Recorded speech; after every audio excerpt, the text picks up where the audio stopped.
نحمده ونصلي ونسلم على رسوله الكريم اما بعد فاعوذ بالله من الشيطان الرجيم بسم الله الرحمن الرحيم واذا سمعوا ما انزل الى الرسول ترى اعينهم تفيض من الدمع۔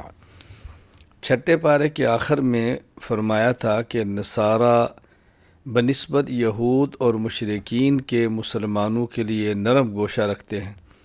یہاں اس کی عملی صورت بتائی ہے کہ جب مسلمان ہجرت کر کے حبشہ گئے ہیں اور قرآن کریم ان کے سامنے پڑھا گیا تو اس کا نتیجہ یہ تھا کہ حبشہ کے جو نصارہ تھے ان کی آنکھوں سے آنسو جاری ہو گئے، رونے لگ گئے، یعنی ایک نرم گوشہ ان کے دل میں مومنین کے لیے موجود تھا، اس کا ذکر کیا گیا ہے۔ یا ایہا الذین آمنوا لا تحرموا طیبات ما احل اللہ لکم۔ یہاں ایک ضابطہ بیان فرمایا ہے کہ حلال اور حرام کا اختیار صرف اللہ کے پاس ہے۔ اپنی طرف سے نہ تم حلال کو حرام کر سکتے ہو، نہ اپنی طرف سے تم حرام کو حلال کہہ سکتے ہو، ایک ضابطہ بیان کر دیا گیا۔ لا یؤاخذکم اللہ باللغو فی ایمانکم، یہاں قسم اور اس کے حکم کو بیان کیا گیا۔ قسم کی 3 قسمیں ہیں، نمبر 1 یمین لغو، نمبر 2 یمین غموس، یا نمبر 3 یمین منعقدہ۔ یمین لغو کا مطلب یہ ہے کسی کام کے ہونے یا نہ ہونے کے بارے میں قسم اٹھائے اور قسم اٹھانے والا اپنے خیال میں خود کو سچا سمجھتا ہو لیکن واقع کے مطابق وہ سچا نہ ہو، اس پر کفارہ بھی نہیں اور گناہ بھی نہیں۔ نمبر 2 یمین غموس، جان بوجھ کر جھوٹی قسم اٹھائی جائے، اس پر گناہ ہے، توبہ استغفار کرنا چاہیے لیکن کفارہ نہیں۔ نمبر 3 یمین منعقدہ، یعنی آئندہ کسی کام کے کرنے کی قسم اٹھائی اور کام نہ کر سکا، یا نہ کرنے کی قسم اٹھائی اور کام کر لیا، تو اس پر کفارہ بھی ہوگا اور قسم توڑنے کی وجہ سے اس شخص پر کفارہ ہوگا، اور ظاہر ہے جب اس نے قسم کو توڑا ہے تو گناہ بھی ہوگا۔ کفارے میں 10 مسکینوں کو کھانا کھلائے درمیانے درجے کا، یا 10 مسکینوں کو کپڑے پہنا دے، یا ایک غلام آزاد کر دے۔ اگر ان تینوں میں سے کچھ بھی نہ کر سکے تو پھر لگاتار مسلسل 3 روزے رکھ۔ یا ایہا الذین آمنوا انما الخمر والمیسر والانصاب والازلام رجس من عمل الشیطان۔ نمبر 1 شراب، نمبر 2 جوا، نمبر 3 بت، اور نمبر 4 جوئے کے لیے جو تیر پھینکتے ہیں۔ یہ چاروں قسم کی چیزیں حرام ہیں اور یہ گندی ہیں اور شیطانی عمل ہے، اور اس سے بچنا ضروری ہے۔ یا ایہا الذین آمنوا لا تقتلوا الصید وانتم حرم۔ محرم کے لیے حالت احرام میں خشکی کا شکار کرنا جائز نہیں، خواہ شکار اس جانور کا ہو جس کا گوشت کھانا جائز ہے، یا اس جانور کا ہو جس کا گوشت کھانا جائز نہیں۔ ہاں البتہ سمندری اور دریائی جانوروں کا حالت احرام میں بھی شکار کرنا جائز ہے۔ یا ایہا الذین آمنوا لا تسألوا عن اشیاء ان تبد لکم تسؤکم۔ ایک صحابی نے رسول اکرم صلی اللہ علیہ وسلم سے پوچھا کہ حج ہر سال فرض ہے؟ رسول اکرم صلی اللہ علیہ وسلم خاموش رہے۔ دوبارہ پھر سوال کیا، آپ خاموش رہے۔ پھر تیسری بار سوال کیا تو رسول اللہ صلی اللہ علیہ وسلم نے فرمایا، اگر میں ہاں کہہ دیتا تو ہر سال حج کرنا فرض ہو جاتا اور تم اس کو نبھا نہ سکتے۔ قرآن کریم کی آیت نازل ہوئی کہ خام خواہ بغیر ضرورت کے سوالات نہ کیا کرو، جس سوال کی ضرورت ہو بس وہی کیا کرو، وگرنہ مشکل میں پھنس جاؤ گے۔ ما جعل اللہ من بحیرۃ ولا صائبۃ ولا وصیلۃ ولا حام۔ مشرکین نے کچھ جانوروں کو اپنے اوپر حرام کیا تھا جس کی اللہ تعالیٰ نے تردید فرمائی ہے۔ ان میں سے ایک جانور تھا بحیرہ، یہ وہ جانور کہ جس کے کان کو چیر دیا جاتا اور اس کے دودھ کو بتوں کے نام پہ رکھ دیا جاتا کہ اس کا دودھ صرف اور صرف بتوں کے نام پر ہی ہوگا۔ صائبہ اس جانور کو کہا جاتا کہ جس کو بتوں کے نام پہ چھوڑ دیا جاتا اور اس کے کسی قسم کا نفع حاصل کرنا جائز نہیں تھا، نہ ہی ذبح کرنا، گوشت کھانا، نہ سواری کرنا، اور نہ ہی اس سے دودھ کا نفع اٹھانا۔ وسیلہ اس اونٹنی کہتے جو یکے بعد دیگرے بچی جنے اور بچہ نہ جنے، اس کو بھی بتوں کے نام پہ چھوڑ دیا جاتا۔ حام وہ نر اونٹ جو ایک خاص تعداد میں جفتی کرتا اس کو بھی چھوڑ دیا جاتا بتوں کے نام پہ۔ تو یہ بطور مثال کے 4 جانوروں کا ذکر کیا گیا ہے کہ اللہ کے لیے جانور ہونا چاہیے، بتوں کے نام پہ جانور کو چھوڑنا حرام اور ناجائز ہے۔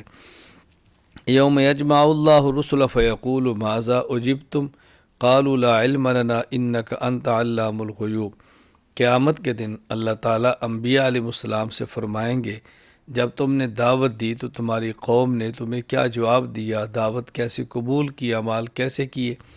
تو انبیاء علیہ السلام یہی بات عرض کریں گے کہ یا اللہ ہم ظاہر کے مکلف ہیں، ان کے دل میں کیا تھا وہ تو ہمیں نہیں پتہ، دلوں کے حال تو آپ ہی جانتے ہیں، اور آج جو فیصلہ ہونا ہے صرف ظاہر پر نہیں ہونا بلکہ باطن کے کیفیت اور اندر کی حالت کے مطابق ہونا ہے، وہ آپ بہتر جانتے ہیں۔ ظاہری جو امت نے اعمال کی اس پر تو پیغمبر گواہی دیں گے، جس کا تذکرہ قرآن کریم میں دوسرے مقام پر موجود ہے، لیکن باطن کی کیفیت کو دیکھتے ہوئے پیغمبر کہتے ہیں کہ ان کے دل میں کیا تھا اللہ وہ تو ہی جانتا ہے، ہم نہیں جانتے۔ اذ قال الحواریون یا عیسی ابن مریم هل یستطیع ربک ان ینزل علینا مائدۃ من السماء۔ عیسیٰ علیہ السلام کی قوم نے اللہ سے کہا کہ آپ کا رب ہمیں آسمان سے دسترخوان نازل کر سکتا ہے۔ عیسیٰ علیہ السلام نے اللہ سے دعا مانگی، اللہ تعالیٰ نے دسترخوان نازل فرمایا، اور یہ بتایا گیا کہ دیکھو اگر تم نے اس کے باوجود ہماری بات کو نہ مانا، نہ شکری کی، تو بہت سخت تمہیں سزا دی جائے گی۔ وَإِذْ قَالَ اللَّهُ يَا عِيسَى ابْنَ مَرْيَمَ أَأَنْتَ قُلْتَ لِلنَّاسِ اتَّخِذُونِي وَأُمِّيَ إِلَٰهَيْنِ مِن دُونِ اللَّهِ۔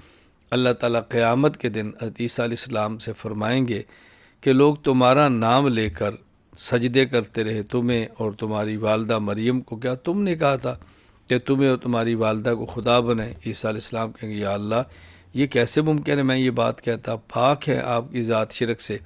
جب تک میں ان کے اندر تھا میں ان کو سمجھاتا رہا، جب آپ نے مجھے اٹھا لیا تو آپ ہی ان کے نگہبان تھے۔ ان تعذبہم فإنہم عبادک وإن تغفر لہم فإنک انت العزیز الحکیم۔ اللہ تعالیٰ قیامت کے دن عیسیٰ علیہ السلام اللہ تعالیٰ سے گزارش کریں گے یا اللہ اگر آپ ان کو عذاب دینا چاہیں تو دے سکتے ہیں، آپ کے بندے ہیں، اور اگر آپ معاف کرنا چاہیں تو آپ غالب ہیں، معاف کر سکتے ہیں، اور آپ معاف کرنے کی حکمتیں بھی جانتے ہیں۔ قال اللہ ھذا یوم ینفع الصادقین صدقہم۔ اللہ تعالیٰ فرمائیں گے آج سچے کو اس کی سچائی فائدہ دے گی، اور آج سچائی کا دن ہے، سچائی ہی کام آئے گی۔ سورۃ الانعام، انعام کہتے ہیں مویشیوں کو، چونکہ اس صورت میں مویشیوں کا ذکر ہے تو پوری صورت کا نام ہی سورۃ الانعام رکھ دیا گیا۔ وَيَوْمَ نَحْشُرُهُمْ جَمِيعًا ثُمَّ نَقُولُ لِلَّذِينَ أَشْرَكُوا أَيْنَ شُرَكَاؤُكُمُ الَّذِينَ كُنتُمْ تَزْعُمُونَ۔ قیامت کے دن اللہ تعالیٰ مشرکین سے سوال کریں گے، اللہ اکبر، اور ان سے پوچھیں گے وہ کہاں ہے تمہارے جن کو تم نے خدا بنا رکھا تھا، کہاں ہے وہ؟ تو وہاں سوائے ندامت کے اور کوئی مشرکین کے پاس جواب نہیں ہوگا۔